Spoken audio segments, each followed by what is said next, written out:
Hello, everyone, and welcome to the High Sensitivity Gaming Podcast, episode 149, and thank you for listening. If it's your first time here, we talk about video game and movie news, as well as we watched or played over the week. My name's Barry.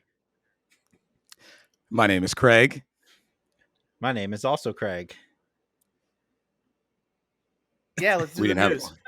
We did not have anything to give you for a segue, Barry. That's I was our waiting. fault. I was waiting. I thought Barry was going to do it. I thought he had it.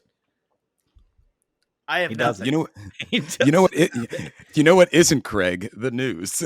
Oh, yeah, there you There's go. a segue. First up, impressions on Final Fantasy 16 are out. It seems like the pre-presser is out. Looks like everybody really likes it. One of the notable things they came out and said was the Final Fantasy team kind of came out and said that JRPG is a term that I guess is kind of offensive or demeaning toward RPGs. I never really felt that way, but I guess that's because I'm a JRPG guy. I like these games. But overall, people really seem to be liking the boss battles. They're apparently like really big, gigantic set pieces, and that the combat is like next level because during the production of this game, they got one of the Devil May Cry Sweet. combat designers, and apparently the combat is a lot of fun and really flashy. Yeah. So they want it labeled as like an action RPG then? Is that what they're going for? They just want it to be an RPG. I guess Okay. that's what they want people to say. So more Yeah, like Final Fantasy 7 remake then? Yeah. But like Okay. what they're doing, they saw the success of Final Fantasy 15's like gameplay, like the battle system. People really liked it. It was one of the shining spots. The game itself is really good, but that's one of the shining spots of the game. They're probably taking and running with it. Did you guys see that they also compared? They've already said that Final Fantasy 16's New Game Plus is supposed to be harder than Devil May Cry 5, is what apparently the claim is. Okay. Already, speaking of Devil May Cry being I didn't hear anything about that, so that's news to me. Yeah, I like skimmed by the article because it's one of those articles where the title essentially tells you what you're gonna read. But I saw that and I was like, oh wow, let the game come out, please, first. Jeez. You know? I can't remember the last time I did a New Game Plus. And I mean that factors into we're just trying to play everything.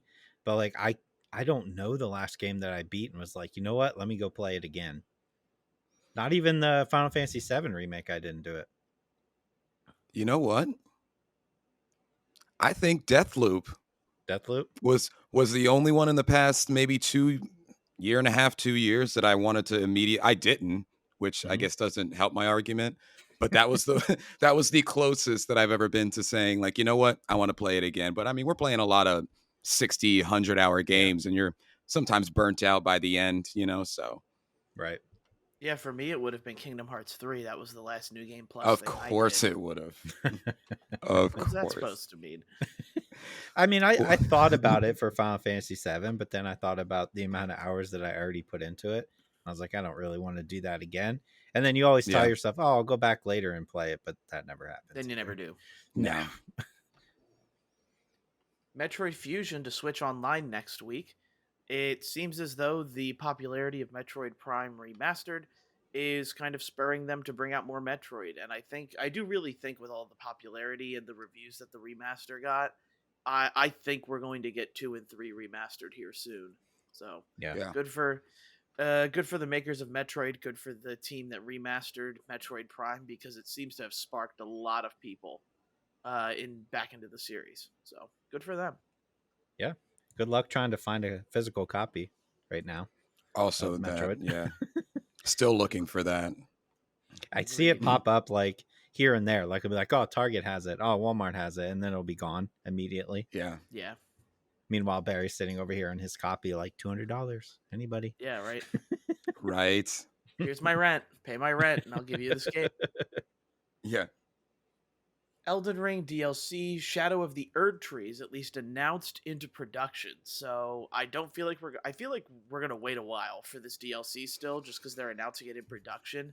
But doesn't it feel to you guys it's like really late for them to be doing something like this? Like, by the time this DLC comes out, we're already going to be playing Elden Ring 5.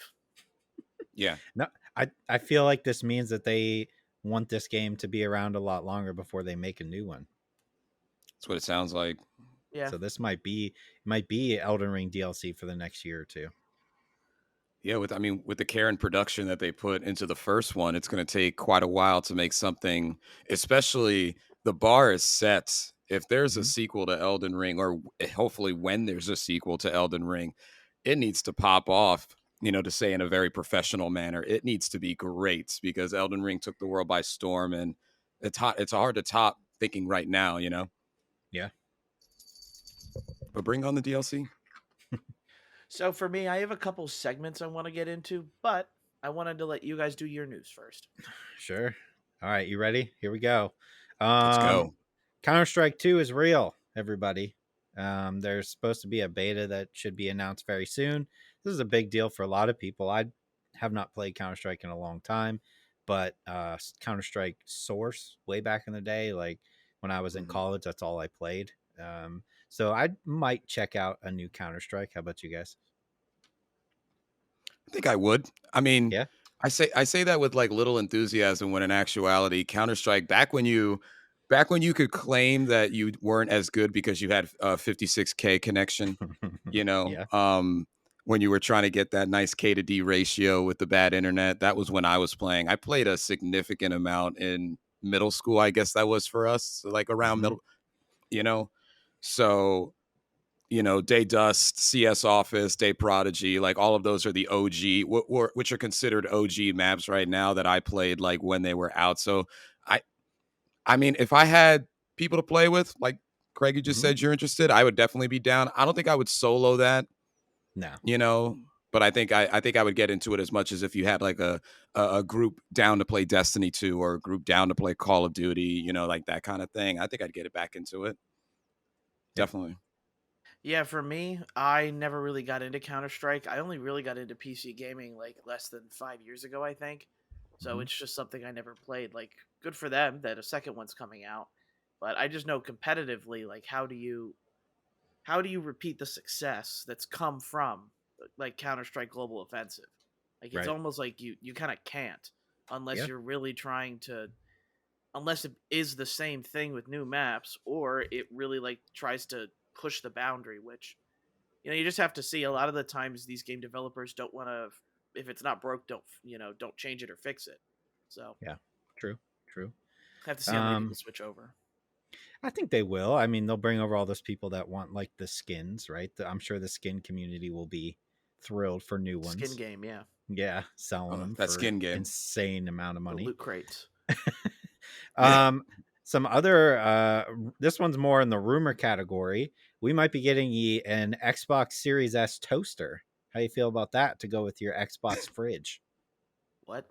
Yeah. So this thing looks like a Series S, so white with the little circle, and it's a toaster. I did find a website that's taking pre-orders. It's in England, so take what you will from that. But it looks like we might be getting it after the success of the mini fridge, which I bought. I mean, I got suckered into that. I don't know if I'm going to buy a toaster, but I might. In that, is there anything about it being called the Brave Little Toaster Project or anything like that? No, it's not. Hey, you're gonna buy this, right? Well, the only way I'm buying it is if when my toast is ready, it does that like Xbox like warm thing when it's loading up. Like that's what I need. Like especially if you can set a timer, almost like an alarm with the toaster. Yeah. Right. Oh, your toast is ready, and it's just like because it's so bassy. It's like whoa. Yep, it's great sound. It's good sound. I still think the Xbox 360, in my opinion, is the best startup sound of any console. That and maybe the PS2.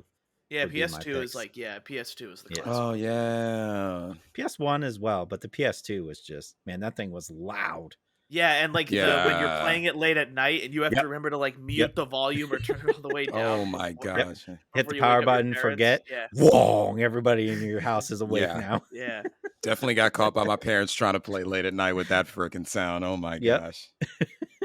All right, and then we got some more news on the everybody's favorite topic, Microsoft trying to acquire Activision. Everybody loves this. Yes. So the one that I wanted to focus on that I thought was interesting is a ruling that Sony must give Microsoft access to their business documents. Specifically, we might actually get to see how much money Sony spent to keep things off of Microsoft's platforms, which I think could be Oh. very interesting to see. Ooh. Specifically, like I'm thinking Final Fantasy VII remake, the new Final Fantasy, all that stuff. So I think that could be very interesting because I'm always curious how much these exclusives cost these companies, not just Sony. So we could get a little peek into that. Especially when you don't own the studio. Right. Yeah. I would tune in for that, specifically for that particular portion to see how much money is spent in that category. Most definitely. Wow. Yeah, I think that one will be a good one. I'm keeping my eyes peeled for that because that's like a glimpse into the side of the business you don't normally get to see. True. And I haven't specifically reported on this at all, I don't think, but I wanted to bring up Dead Drop, which is the game being made by Dr. Disrespect's company that he started. He mentioned this week, and I thought this was very interesting. So it is at its core is an extraction shooter, kind of like what Call of Duty is trying to do with Warzone, where you try to get out with your blueprints or whatever. But he mentioned the idea of them having valuable assets in the game. Specifically, he said, how interesting would it be that you acquire a blueprint for a gun in game that could be worth $100,000 if you were to sell it, and you have to extract out of the map with that. And he was trying to say, like, how tense would that be? As long as it's not something like, if this is a game that's like, here's my $70 and I have the potential to go in and find these extremely rare blueprints and then try to extract, that could add a lot of tension that is not really seen, as long as it's not a pay to win process. So I think it's kind of an interesting idea, at least. You're going to have some state of the art, like anti-cheat for that as well. Yeah. Yes. Like for that, sure. That's what worries me. Mm-hmm. Which I mean, he vehemently talks about like anti-cheats and like especially people who overpromise and underdeliver with anti-cheating. So if that's the route he's taking, hopefully he does put his money where his complaining mouth is in that. I remember seeing some early footage. My wife and I were on a Dr. Disrespect thing this summer. Not that we just discovered him, we just were watching him more frequently. Mm-hmm. So, in his streams when he was like kind of showing some footage, it looked interesting. And, obviously he put his own flair of excitement on there to make you excited for it. So be interested to keep following the production of that, definitely. Yeah, I mean, I think it adds an interesting layer to gaming. Again, as long as it's not a pay-to-win type deal. If everybody's on equal playing field, that could be some crazy instances in gaming. And then the last thing that I just wanted to bring up is the Ninja Turtles animated movie from Seth Rogen. Last night, we had the Kids' Choice Awards from Nickelodeon. And I just wanted to run down the people that he mentioned are in this movie. And this isn't even like the Ninja Turtles voice actors yet. So we have Jackie Chan as Splinter, Seth Rogen as Bebop, John Cena as Rocksteady, Paul Rudd as Mondo Gecko, Juan Carlo Esposito as Baxter, and then some other ones also. We have Post Malone, Ice Cube, Hannibal Buress, and Maya Rudolph. And that's all without mentioning who the voice actors for the Ninja Turtles are yet. So my question to you guys is, do you think an animated Ninja Turtles movie is going to do well in theaters? Holy Mario movie with an ensemble cast right there, by the way. I mean, do you think they made enough mistakes with the Turtles on screen? Talk about the live action ones? Yeah, I mean, the last couple are subjective. Some people enjoyed them, some people didn't. I didn't. Like, no offense, but like, I'm not really a Megan Fox as April kind of person. I don't know. It just didn't fit for me. That's me. But, when done right, I think they can nail it, but I'm not getting my hopes up is what I'm saying. That Ninja Turtles animated movie that came out a while ago now. I don't remember. That was like mid 2000s, I think. I really Mm. liked that movie. I thought it was good.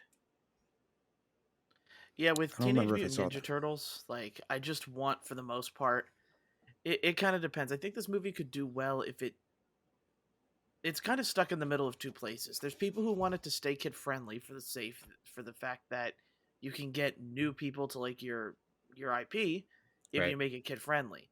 But people also want it to be a bit more like free, I Eh, guess, which would make it like a PG-13 type movie. I don't think Teenage Mutant Ninja Turtles gets a rated R or anything like that. Right. But Mm-mm. you know, you're kind of stuck in the same thing where with an animated movie, do you commit to making it, you know, all kid friendly, or do you commit to making it another way? And if you're going both ways, it's kind of a really rigid line to have to drive. Right. And Uh, I have a question. What did Into the Spideyverse or Into the Spider-Verse have as a rating?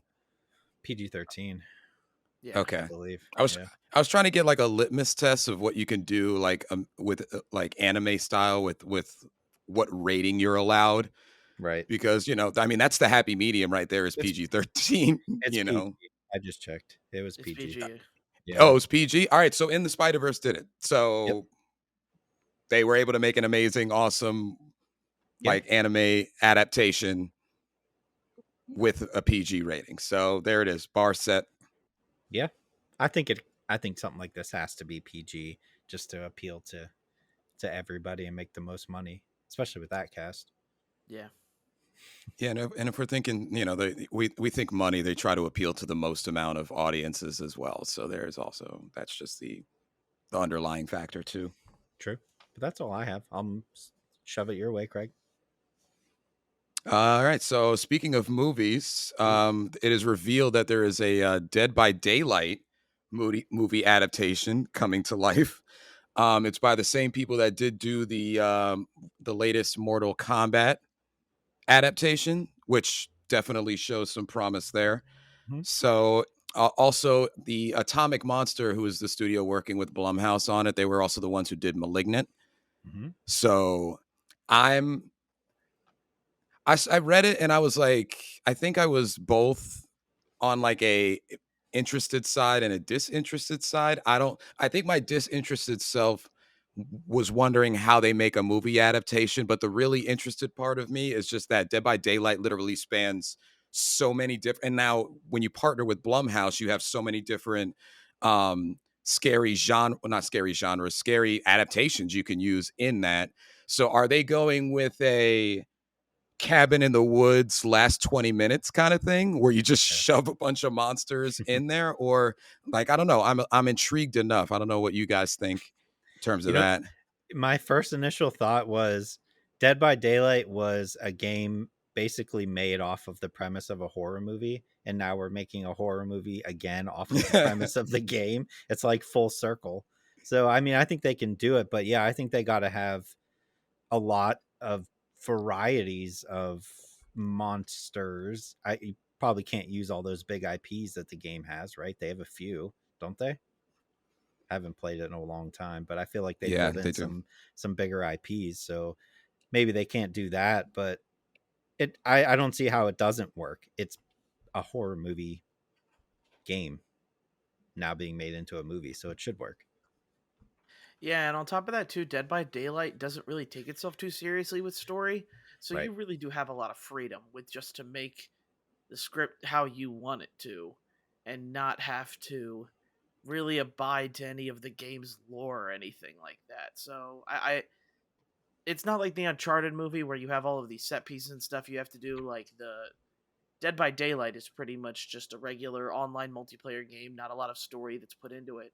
So yeah, Hmm. like you have the freedom to make it good. It just depends on what they do with that freedom. Yeah, and I'm me personally, I'm more interested in seeing what they do with the Five Nights at Freddy's movie than this movie, Yeah. personally. But we'll Yeah, that's a see. good point. They can make that scary, man. Yep. It'll be interesting to see how they lean on the jump scares because Friday Night at Freddy's definitely just like lets Five you know Nights at how Freddy's. Five Nights at Freddy's, Could be Friday Freddy night. Friday night at 5 Freddy's night. Um, they Five Fred, Freddy's definitely at night. have you been drinking? no, as Barry takes a drink.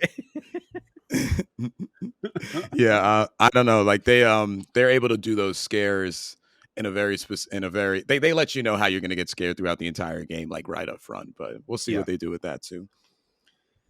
The other thing I had was Dead Island 2 had a gameplay trailer, like 13 minutes, 14 minutes long, that got released. I'm excited for that game, specifically at what they showed early on. But looking at that gameplay trailer, I don't know if you guys had a chance to see it, but it was pretty impressive. It's definitely you can't change the variety of the undead now. There's like always going to be like a bloater. There's always going to be like some form of hulky type of guy that you have to fight. You know, a spitter, all those type of things. But you know, it was really nice to kind of see. I really think they're going to go into the side quests and really make them actually feel meaningful, which you know, the first one had its moments, but you know, there were times where you just felt like somebody lost their ring over here. So I have to go get this ring now because it belonged to your husband, who is one of the undead somewhere walking around. Like that's kind of how it felt. Maybe it's a little bit different, and they've had a lot of years to be able to kind of cook something up, you know, in terms of different stuff there. So I like the trailer. I don't know how you guys felt about it at all. I don't really need to see anymore. You can just release it and I'll be happy. Yeah.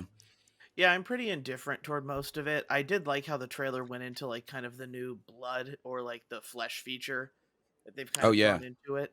But my issue is too, and maybe it's just because I never got really into the first one, and really my only experience with this type of game is Dying Light. Like Yeah. how is this game different from Dying Light? Like I know like It did parkour it is what first. Dying and yes, Dead Island did come before Dying Light, but like that's the thing for me is where how does this game stand out? Does it not take itself as seriously? Is it more fun? Which seems to be the Mhm. case based off of the trailers. But I want to try it just because I don't have nearly as much experience with these zombie games probably as you both do. Yeah, if it can keep me 3 hours or That's all it more. needs, 3 hours. Well, in order to beat Dying Light 2, yes, it needs Okay, three fair hours. enough. Yeah. That's the exact amount of time that both my wife and I gave that game, and which is essentially the amount of time for it to open up for the multiplayer portion of it, and then we never played it. So Yeah. if it could keep me that long, I mean, it's a great location. There's a bunch of stuff you can do with that. You can have like I don't know, coked up celebs sitting, you know, out the zombie apocalypse, and you meet some crazy characters there, and then you like there's a lot they can do with it, you know, to make it like quirky but also stay true. It looks like they're not taking themselves nearly as seriously as Dying Light 2. So yeah, you know, Yeah, that's the right area for them to be in, is not serious for it to work. Yeah. yeah. And then this one's for Barry. Crunchyroll announced that Cyberpunk Edge Runners won Best Anime at the 2003 Anime Awards. There is no incredible story behind that. I just wanted to say that for Barry. I Thanks. mean, I watched it too. Yeah. But go- No, and it deserves it. Like there's definitely other portions of and a lot of other anime I've watched that I think um maybe deserves a bit more recognition, but for a while there Cyberpunk Edge Runners was really all anybody was talking about when it came to that. It's nice to see like a Netflix original also get it just because a Mm, lot of the times it's anime that's kind of out on multiple areas as well. But yeah. good for Cyberpunk Edge Runners. Like the animation is fantastic and the story like if you want to if you want to take success for like Cyberpunk 2077, that show can because it Right. made Yeah. so many people get back into the game. And that's like a triumph in its own probably, to be Yeah, it honest. is. Yeah. Yeah, So, and that's all I had. so two things that I decided to I'm going to start doing, well at least one of them is going to become a monthly occurrence, I should say. Which what kind of Ooh. gaming podcast are we if we don't tell you what new games are coming out at the beginning of the month? So, Sure. it's the beginning of March. I'll try to tell you what games are coming out, and I guess the Craigs will let me know which one they think will be the best reviewed. Is what we'll Best do, and then reviewed. Okay. Best then reviewed. I'll keep a Okay. tally of All right. at the end of the year who wins. Okay. Okay. So the biggest games coming out this March are Resident Evil 4, March 24th, EA Sports PGA Tour, the 24th as well. That one's also, I was surprised to find, only next gen. That's not That one coming out on just PS4. that one Or got pushed. Xbox. What? Oh. It got pushed to April. Oh, did that just happen? Yeah. I was just watching a video. Jesus. All right. Well, just the Yeah. information I have. I believe it's April 10th. I can double check, but I think I had it saved here. April 7th. Oh, okay. There you go. Take that one out of the All equation. right. Yeah, everything. Yeah, I guess everything I say is a lie. WWE Better we catch it now. Yeah. Okay. WWE 2K23 the 17th. Mhm. Craig can verify that one. Yep. Yeah. We have Atelier Rise of 3, Alchemist of the End, and the Secret Key, the 24th. That's my pick. MLB The Show 23 coming out March 28th. And then this one's a remake, so you guys don't have to say this one. I'm not going to count it, but it's The Last of Us Part 1 to PC on the 28th. Are we counting that Wo Long came out? Yeah. And that you can count Wo Long as well, but we just started this segment, so I really can't. And like a Dragon, right? Didn't that come out beginning of March? Oh, or was that or that was the last day of February? Let me see. Yeah, because I feel like it's close. Here we go. Got it. Yeah, 22nd. So you're right. It was last month. Oh no, wait. No, that was the original. February 21st is when it came out. Yep. So that one does not count. I mean, I'll go out on a limb here and say my obvious pick is going to be Resident Evil 4. Will be the highest. Yeah. Could be WWE, but I think it's Resident Evil 4. It might be a three-way push if it looks like we're all in agreement there. Mm-hmm. Well, and I actually forgot one more. It is the Bayonetta Origins game. Yeah. Yeah. That one's the 17th. Resident Evil 4. I think that one's 4 as well. I think that one's going to sit at like a 90 something. That's my guess. They're going to knock that one out of the park. It's going to be amazing. Yeah, my money's on Atelier Rise. That could be up there too, though. That could sneak up into the 80s. You never know. This is like the final, I guess, of this trilogy is what they're saying. So they're big hopes for this game. Okay. And there's a secret key involved. Yes. Yeah. Okay. And then the other segment I have is the fact that on March 27th, the Nintendo 3DS and the Wii U shops are shutting down. So if you have either of these consoles, this is me personally, this is what I would suggest you get out of these consoles before the end of the month here. On top of that, too, if you're trying to get these games, you will need to buy Nintendo e-cards because the shops do not let you put your credit card information in it to get the funds in order to afford these games. So you have to get the eShop cards in order for this to work. And if you guys want to, you can let me know if you think of anything that I missed, or let me know whether I don't know. We'll see what happens here. Just let them know. Yeah. First off is going to be the classic Pokemon games. We expect them to come to the Game Boy Advance emulator or the paid expansion pass that comes with Switch Online, but you never know when they're going to be coming. And on the 3DS, there are things like red, blue, yellow, gold, silver, crystal. Like there are tons of them for there as well. And then also like the 3DS games, you've got Sun, Moon, X, Y, White, Black and White 2, Omega Ruby and Sapphire. Like in the next thing, like White and Black are supposed to be the next remakes, but who knows when you're going to be getting them. And a lot of these times, and especially all the Nintendo games on here, only tend to get more expensive as they tend to get more and more rare. So just think about that, because even Omega Ruby and Alpha Sapphire are still $40. Like they're still $40 on the eShop. So you're going to have a hard time finding these games on a discount. But just remember that when going in and getting these things. When it comes to Pokemon as well, get Pokemon Bank and Transporter. If you already haven't transferred your entire library of Pokemon over to the new Pokemon Bank on Switch. I don't even know what that is. Man, that was a mouthful. Next up is going to be Wind Waker and Twilight Princess for Wii U. There are definitely a lot of talks about this stuff coming to Switch. We kind of thought that was going to happen during the Legend of Zelda anniversary that happened last year. We didn't get anything. We only got Skyward Sword. So hopefully these games come to it. But the Wii U version of these games are like still expensive.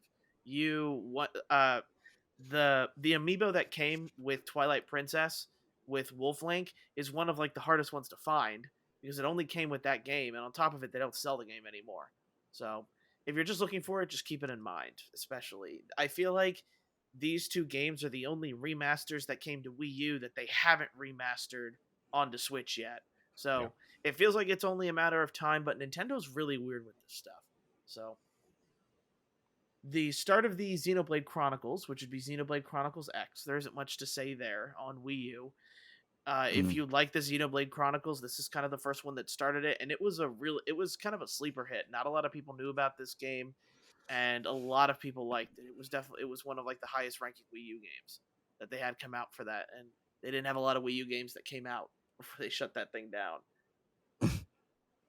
More 3DS ones. We have any 3DS Fire Emblem game, Fire Emblem Awakening, Fates.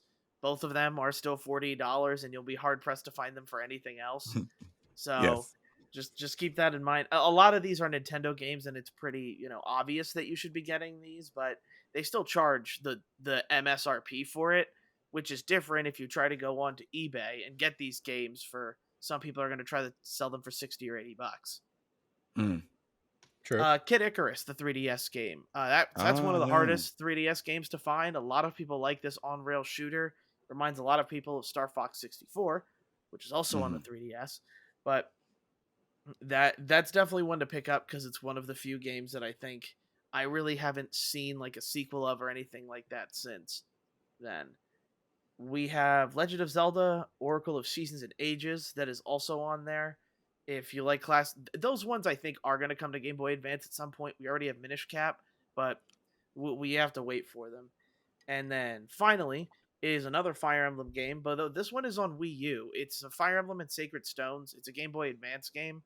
Should also be on there, but again, like the whole reason I'm doing this is because you don't know if they're going to make it onto there. Right. I still haven't gotten Glover on the 64 expansion pass.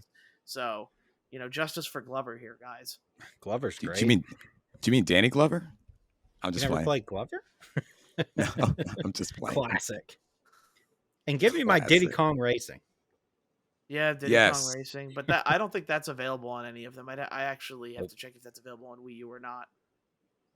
Yeah, I don't think it is.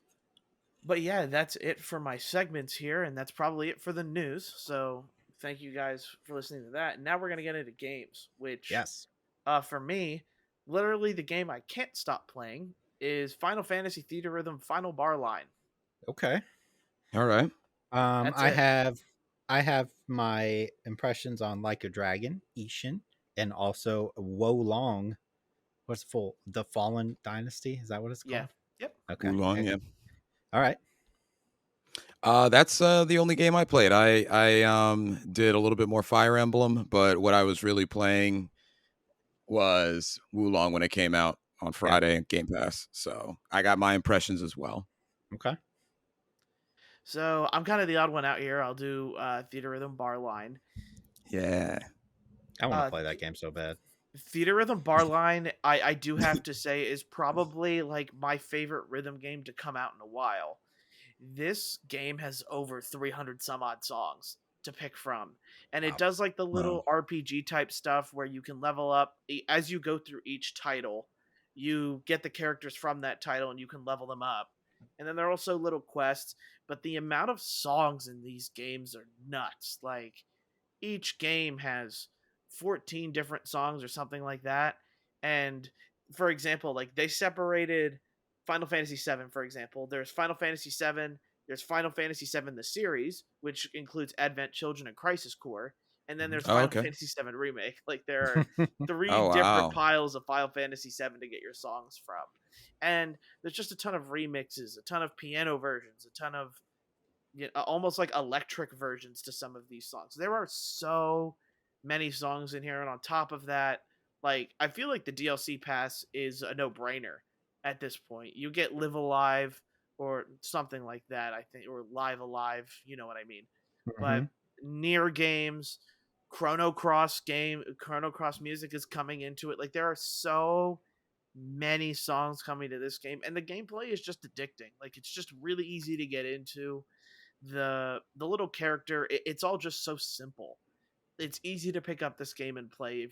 And Final Fantasy is one of those games that you can pretty much find a song you'll like in any one of those games. Yeah. It is really hard not to find multiples of ones that you like, or like bring up memories from your childhood. Like the Sephiroth song is in this game at least like 4 different times, and that's cool with me. I don't mind As that it at should all. be. Yeah. Yeah. For me, it's like Final Fantasy 13 too, which you get those songs in there, and that Final Fantasy game I love so much. It even has like the Final Fantasy 14, their online game. Those songs are in there. It is ridiculous Awesome. how many songs are in this game, and trust me when I say you will find something you like. Like I guess if you're not an orchestral person, you could probably be like, this music's boring in a way. But the gameplay is just so simple. I like the fact that I'm collecting these characters and I get to use them to fight around to complete quests. This this by far is, like the Rock Band I'm never going to get, or the Guitar Hero I'm never going to get Yep. for like 4 games right now, just because not a lot of people are making rhythm games. But Theatrhythm Final Bar Line, if you don't have it, like I can't tell you enough to get it. This will find a way on my top 10. There's no doubt in my mind that this will be on my top 10, because every time I just pick it up, it's just like there's so much choice to pick from. And especially if you have any inkling toward the Final Fantasy series, whether it's 10, like it's all That's here. all us. It's Yeah. literally Yeah. all here. And Yep. and I feel like any gamer has at one point picked up a Final Fantasy game. At least And tried it. Yeah. yeah, and this does it to and this does it to like the 10th degree. It has no reason to be as detailed as it is, but I also feel like the reason they're doing this is because maybe we don't get another one, Yeah. and that kind of thing. So it's like I'm not gonna look the Final Fantasy gift horse in the mouth and not take it. So I'm taking everything this game is worth. It is so much fun, and it's so much fun to play on the go. The only thing that I really wish it would do a little bit better is there is definitely a delay and lag between like when you have it docked and you're playing on a wireless controller compared to when you have it and playing it handheld. You can fix the settings. It's something you can fix, but I just want to say it's not easy. Of I was just playing Rock Band the other night and I had to calibrate it. I can calibrate it in the middle of a song, come Yeah. back, and then play the song right away. Like that's the kind of like ingenuity I really wish it had, because once I find out there's a delay, I have to quit the song. I got to go to the menu, go to the settings, go to that, and then get it calibrated. So it's like there's a little bit of run around to make things work, and then on top of that, when you undock it, you need to recalibrate it again. So it's like there's just a little bit of Sick. calibrating I wish was a bit more easier. But other than that, that does not tear down this game whatsoever. The Theatrhythm Final Bar Line is a must get for any Switch user. So you should probably pick which way you're going to play it and stick to it. Like I would docked or So you can have, handheld. so you can have the rhythm. Yeah. The consistency. Yeah, well, I find myself playing it every night before I go to bed. It's just like a Mhm. music game. It doesn't require a lot of thought. I want to say, like I can just go to, I guess it gets me right in the perfect mood to go to sleep, because it doesn't, Yeah. it doesn't require me to think, solve puzzles. It's just a really easy to follow rhythm game. I was That's watching awesome. people this week on Twitch playing this game because I was like, oh, let me see if it looks fun. Because for me, it's like 7, 8, 9, 10 are like the sweet spots, like all those games right there. Yeah. So like I would play all those songs. I feel like I would too, man. Yeah. And there's 100 songs easily, Yeah. like from those titles. Like it's just so easy. They put so much detail into this that they didn't need to. Yeah, and you know what's fun? Go ahead. Oh, okay. Okay. I was gonna say that, like, there's the nostalgia factor I think would get me to push over the edge. Like I forever know the Balam Garden from Final Fantasy VIII's song. I know Besaid Island from Final Fantasy X. I know Luca's song from Final Fantasy X. That's because back in the day, you replayed games 4,000 times. And I remember those songs. Final Fantasy IX has some bangers. 7 has bangers. Like Craig said, those are the sweet spots. Yeah. And like just for nostalgia purposes, like the first 2 game songs that I ever owned, I downloaded off of LimeWire, and they were Final Fantasy X songs. Like LimeWire. I'm basically admitting to a crime right now, but I'm saying it. So like I got, I might have to so cut like this. Yeah. yeah, About to get raided. about to get rated. But like those are the first 2 songs that I remember actually playing on a physical CD. So I don't know, out of nostalgia, like you said, Barry, there's something here for everyone. And if you didn't try a Final Fantasy, you probably tried it with the Final Fantasy VII remake. So you could start with those songs and then go all the way back, and learn why we all love the series, at least from a audible sense, why we love the series, so. Perfect. But that's it for games for me. Okay. I give you my like a dragon impressions, and we can get into the big one, Wo Long. So like a dragon, Ishin. I will say this: I enjoy the Yakuza series, which obviously this is what this is. What I will say is this is the slowest out of all the games for sure, but it is still good. It's a different time period, right? Almost like a medieval Japan. It just takes a while to get going, but everything that I enjoy from these type of games are there. There's the different styles of fighting. There's like your brawling. There's one with swords. There's one with a sword and a gun where you can't block, which I think is kind of a cool concept. So you're like all firepower all the time. You just have to kind of dodge. So all that stuff is there. I think the story is entertaining. It's just a lot to ask to get into when you start, because the first couple hours are pretty rough. And I feel like the other games start slowly, but not to this extent that this does. So if you get past that, and I want to say probably 3 to 4 hours, then you start getting into the meat of the game.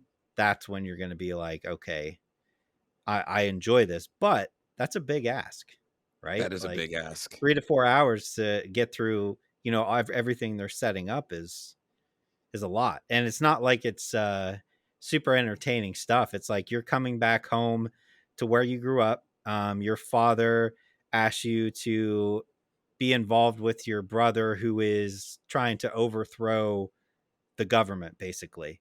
It's not exciting stuff. This is like overthrow the tyrannical government, go meet him, go talk to these people. And I was like, oh my God. I was like nodding off. It was a sleepy game for me, Barry. It was a sleepy game. I'm just like, I'm like skipping through the dialogue. But yeah, I think there's a good game there. It's just, it's asking a lot of people. And for that reason, I don't think a lot of people are going to stick with it, honestly. I feel like I like a Dragon enough as a series that I'll give it the try. Your impression though, should I wait for like the discount or like a possible Game Pass kind of thing? There's enough games out there to play right now that you don't need to spend the 60 or 70 on this now, because this is a game that's going to be 30 in a month or two. Got it. I don't think they expect to sell just tens of millions of copies of this game. It's more of a niche market, but this is a good, middle of the summer pick up for 20 or 30 bucks and have a good 40-hour experience with it. Okay. But now we can get into the one everybody's here for, right? Wo Long. Is this one of the first, like, everybody's expecting it to be the herald of Game Pass games for Microsoft? You know what I mean? Everybody's like looked at this game as like, oh, this is one of the first big first party games for Microsoft. See, my issue with that is, and I'll admit to this, I thought this Wo Long Fallen Dynasty game was the game where you can shapeshift and you play as a monkey. Oh, really? That's what I thought this was. I guess I'm just confused because both of them are trying to be like Dark Souls type games. Right. And Mhm. now that I know more about it, of course, like I'm gonna try it. I didn't realize this was the game that it was, and I'll eventually try it. Mhm. But I just feel like it was I don't know, maybe it was just bad marketing or I didn't pay enough attention to it. But I thought this was the another game that I that I didn't think it was. I didn't realize it was made the developers of Neo. Um, Craig, do you think it's safe to say that this is a Neo game, not a Dark Souls game? It's a Neo game. Yeah. It's a And Neo how does that game. make you feel? Um, so it's not titled Neo 3, which is Right. okay. But I looked at it and it's like it's Neo 3. It's Neo 3 with like a heavy Sekiro influence in like one department. And then for the niche people like me, it sprinkled Dynasty Warriors in the story right on top. So it's got like the whole romance of the three kingdoms, Yep. which is the Wei, Wu, and Shu in China, ancient China. And if you like people like Lu Bu, Guan Yu, Zhang Fei, I'm probably saying their names wrong, sorry, but Liu Bei, if you like all those people from Dynasty Warriors, and I played a crap ton of Dynasty Warriors 4 when it came out, it was quite a pleasure to see. So that struck me, that took me by storm. I wasn't ready for that. I was not aware that all of those characters were in it. I wasn't aware that they were going to include the yellow turban rebellion. Like I know that history because I looked it up later after playing Dynasty Warriors 4. Like I had learned about like ancient Chinese history by playing a video game, which is crazy, right? Like we can Mhm. learn stuff from it. But like it's a Neo game. It's got a mixture of the human and demonized enemies like you get in a Neo, where there's something crazy. You got your standard foot soldiers that are alive, and then you got your Right. foot soldiers that are like possessed, dead, whatever. And then they kind of branch out. The boss battles are fine for right now. I think I'm like 4 or 5 levels in. Mhm. They're fine, but one quirk of mine, and this is very small, very, very small, like in reference to like a Neo or anybody who's trying to do a awesome boss collection game, is the intro cutscenes are very important to certain people, myself included, to get you hyped for the boss you're fighting. It seems like with every intro boss scene, they take the timer and they cut it like 5 seconds short. They seemed like very rushed cutscenes where you kind of see who you're fighting. They have like one small line or anecdote or something that they say, and then it's just like, Yep. fight him or her. So that actually, the timing was something that I noticed in that, which is a very weird thing to notice, but it's just, having played so many games with um, epic boss introductions through cutscenes, and they've really kind of ramped that up in the last 3 years. That's something that I noticed. But that's the 10-minute way, sorry, Craig, of saying that it's like a Neo 3. I'm okay with it. I just don't know why they didn't make Neo 3. Yeah. Um, which, if I die without knowing that answer, like if they never explain why, that's fine. But like it is it. It Yeah. is. It's just, what did you think? I think, like, again, being a lot newer to these type of games than you guys are, I've discovered that I would much rather play a game like Neo than I would a Souls game. So I just like the idea of picking a level that's pretty straightforward, because it is, and just like going around, and I enjoy finding all the, like, the altars, the shrines. Like I Oh yeah. enjoy like exploring every inch of this level, finding all of them, because it's right up in the corner of your screen how many are left to find. And I'm just Hmm. like, I like that idea. um I like constantly switching out weapons, which is in any type of game, a Souls game. But whereas a Souls game is more of like a big open area, like an Elden Ring, this is more like straightforward. Start So your do you level. prefer the Demon Souls like type of way that that's done it? Yeah. Mhm. Yeah. and which is why I haven't, why I dropped off of Elden Ring, because going Yeah. from Demon Souls, and then after Demon Souls, I played Neo 1, and I got really far into that. I didn't beat it. Then I tried Neo 2, and then now I'm into this. I'm just like, yeah, this is where I enjoy being, is not an open world Elden Ring. Give me those levels. And I Mhm. just like that idea. It's just more, everything doesn't have to be huge, in my opinion. It can be, this is, and the levels are like, you can get to the boss in like what, 15 minutes, 10 minutes sometimes. Yeah, yeah. Short. It's they are short, and that's like a big appeal of it. Mhm. One thing that I think you might like, Barry, or any of y'all listening or watching this, is each level has, Craig was talking about it, they have battle flags and marking flags. Mhm. Battle flags are essentially the spots where you regain your health, all that jazz. When you die, you end up back there.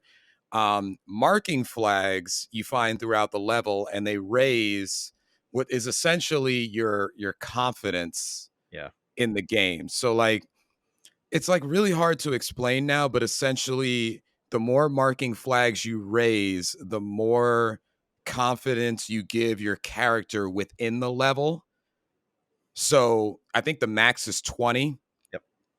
And let's just say that what I learned the hard way, is that the more marking flags and battle flags, to be honest, but those are easier to find. The more marking flags and battle flags you put down on a level, the easier you make it to beat the boss at the end of the level. Yep. Because you eventually raise your character. The only way to describe it without spending 20 minutes describing it is you essentially raise the character's confidence in that particular level. It's really what it is. And then enemies are easier. The boss inevitably becomes easier.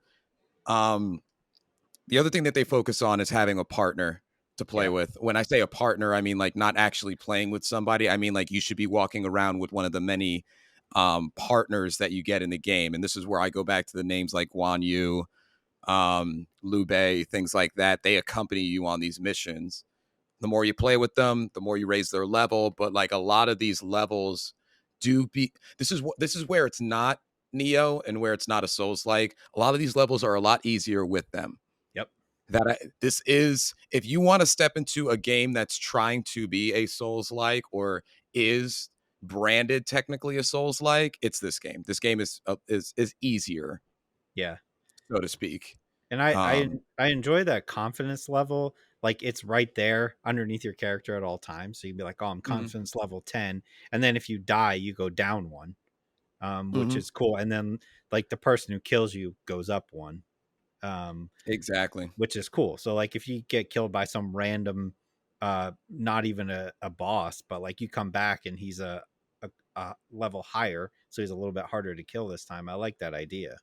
And it does incentivize you to seek everything out before you go to the boss, but you can go to the boss right away. Like, I don't Oh think yeah. any of these bosses are extremely difficult. Now, you know what the first one was? Yeah. Because the first, Barry, when you do play it, the first one, this doesn't ruin it for you, but like I wasn't expecting 2 phases. Right. He has a full life bar in the first one. You could probably read online how pissed people are getting about this particular boss. Yep. Like No, I've heard a lot he, about it. It's tough. yeah, Yeah. yeah, it's tough. And like the last thing that I think we should tell people where it is a Sekiro piece is there is deflecting. Yep. And deflecting in a lot of instances is a lot better than just button mash attacking, because essentially when you deflect an attack, you build up your own spirit gauge, you build up your own meter, you essentially just buff yourself up. There's no stamina bar. There's like a stamina mana bar where you use like the same for martial moves, you use the same thing for magic moves. So like you Yeah. have to manage that throughout fighting, and when you deflect, you build that meter. And Yeah. then the last thing is like a lot of bosses are actually easier if you deflect them enough. They have their own bar under where you can basically break them and Yep. then do Stagger like them. and then stagger them, and then you do this like slash. That's essentially how I beat the first guy. I had to Yeah. memorize his move set real quick. Yep. It took me like a couple of tries, but then after that, the bosses were really like Yeah. in comparison very easy. in comparison. once you realize that like the red attacks, which are the unblockable attacks, because you can block the normal ones, once you realize that you can deflect those, and then when you do get that timing down on these red unblockable attacks and deflect like the bosses, and it does a ton of like stagger damage to them, that's when you're like, oh, I can breeze through this boss. Like, let me just Yeah, deflect his 3 of his attacks in a row. Then he's red. He's staggered. Then I just go up and stab him, and there goes a third of his health. So it really incentivizes you to memorize their patterns. So yeah. I haven't gotten through any boss first try yet, but more like after the first one, it's like 2 or 3 times, and then I'm like, I got it figured out, and I'm just breezing through it. First guy was rough though, He was man. terrible, That's what I hear. I He hear was. he's pretty hard. and it's gonna turn people off. Yes. But yeah, try it. It's a great Yeah. game. I'm interested to see. I haven't seen what Metacritic and them have said. But I'm interested to see just the overall intake. I don't know if it's on my top 15 yet. It might. It looks great too, by the way. That's the Does. last thing I'll say. It Mhm. looks fantastic. Yep. So now we're gonna get into movie and TV shows, which for me, I really haven't watched many movies. I did want to recommend an anime called Bluelock if I haven't already, and then I caught up on The Last of Us. Okay. Sick.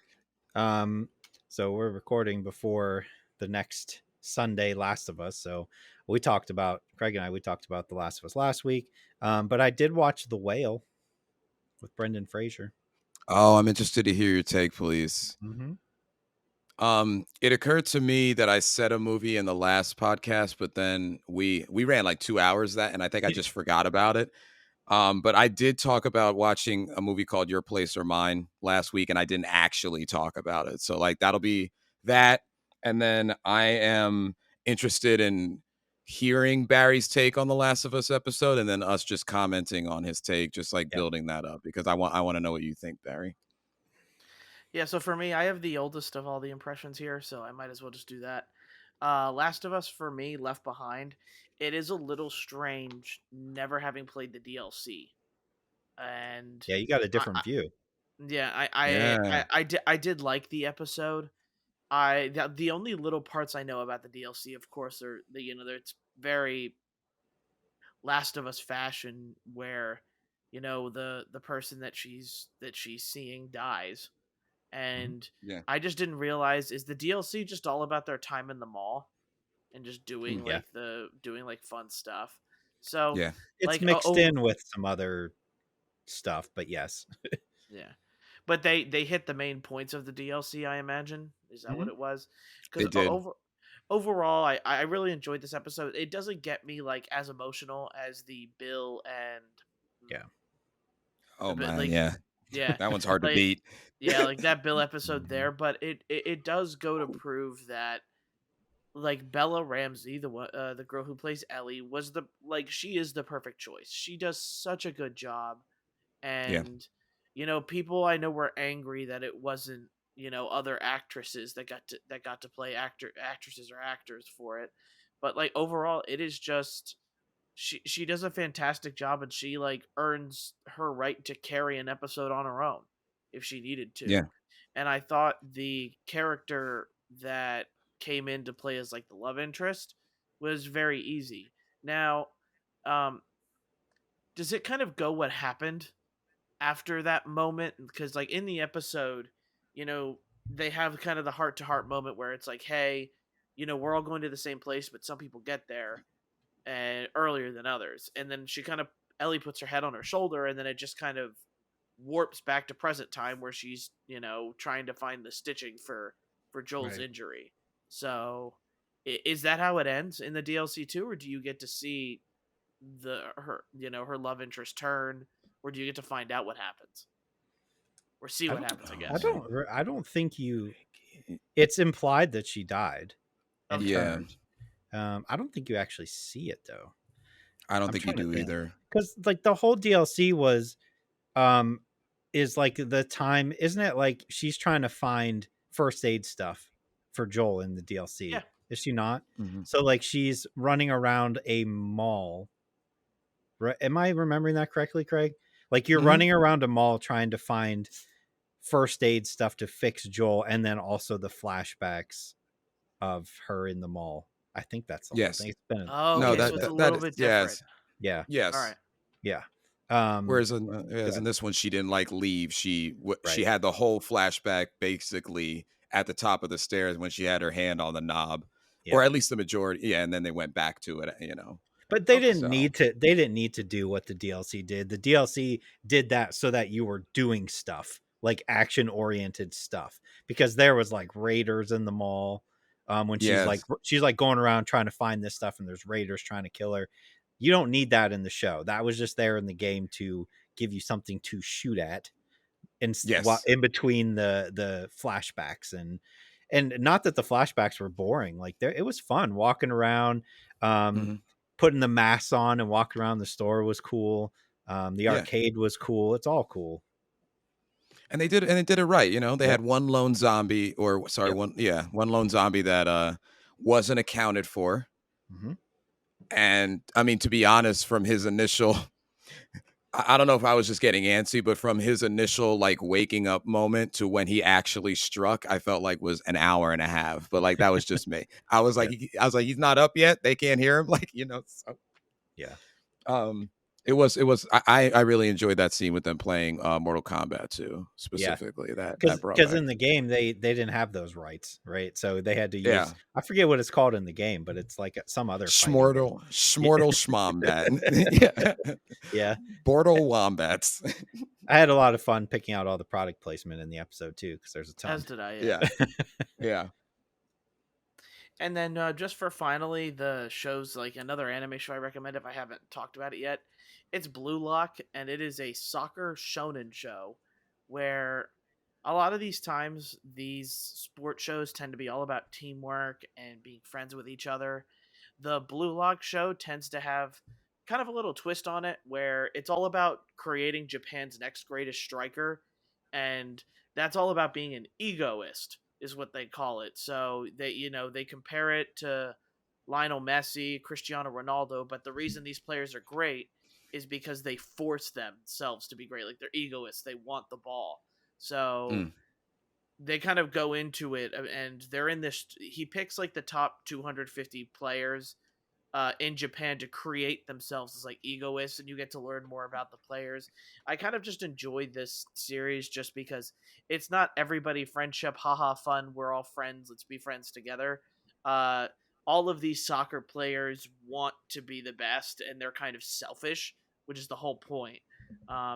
Yeah, there's a little bit of teamwork invested in it, and you can definitely tell that some of the teammates or supporting characters are meant to kind of push the main character in.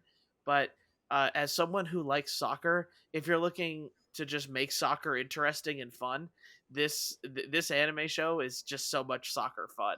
It's just ridiculousness after ridiculousness for it. And like for me as a person who loves soccer, this is just like a fun adrenaline show almost, where the Japanese have a special school and they've put in millions of dollars to create the ultimate striker, and this is what it costs.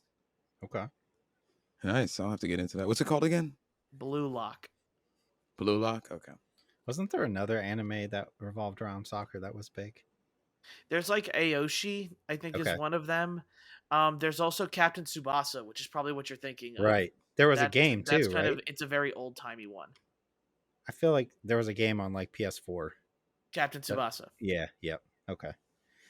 I think I would watch this series, Barry. Definitely try it. I have you have my Crunchyroll account here.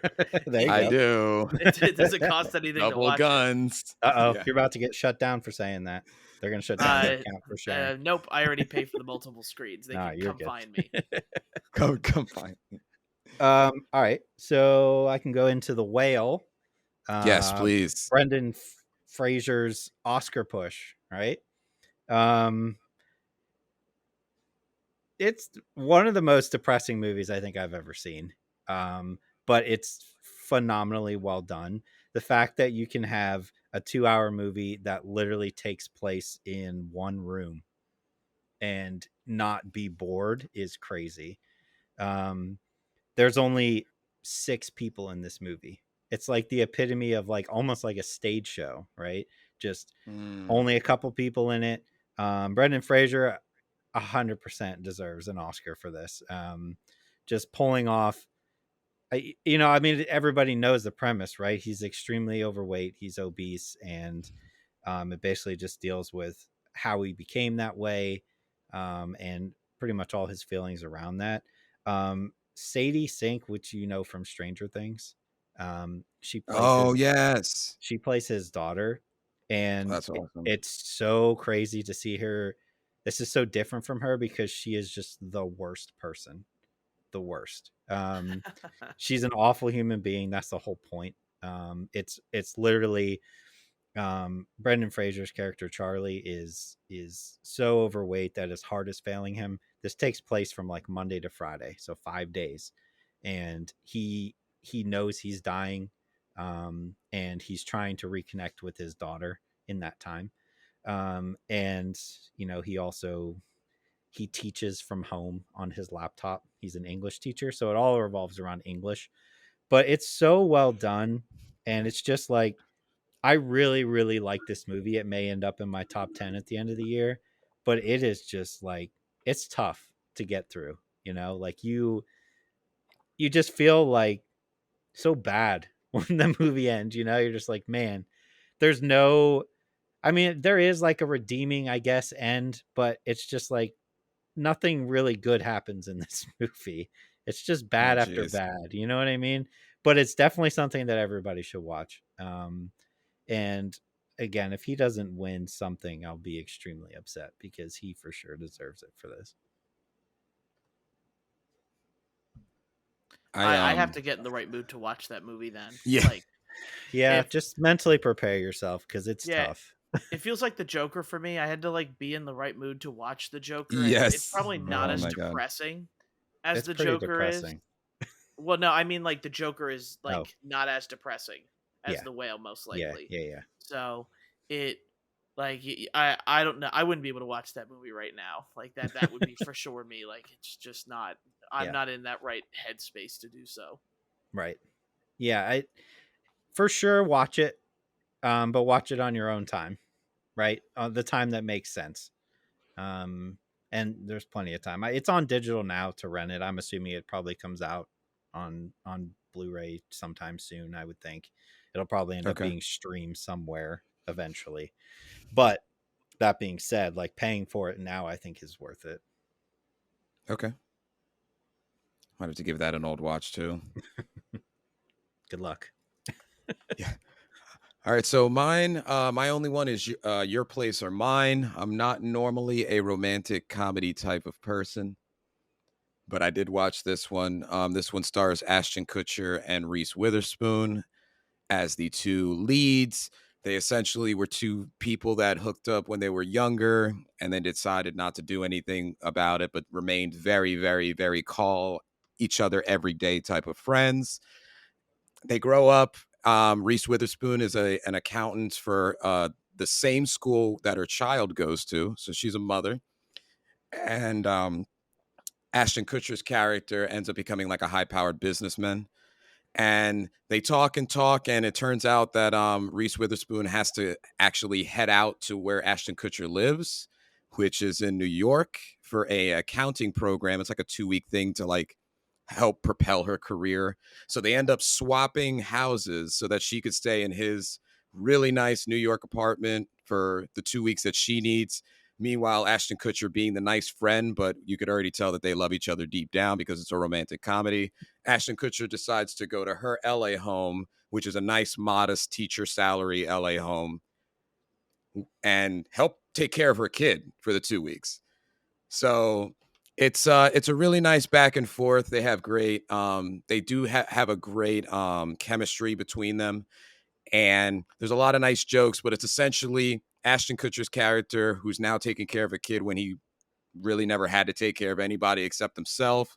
How he's adapting to kind of helping that kid, especially with his carefree approach.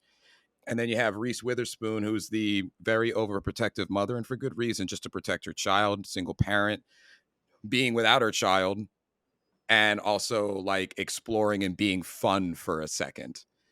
So hilarity ensues.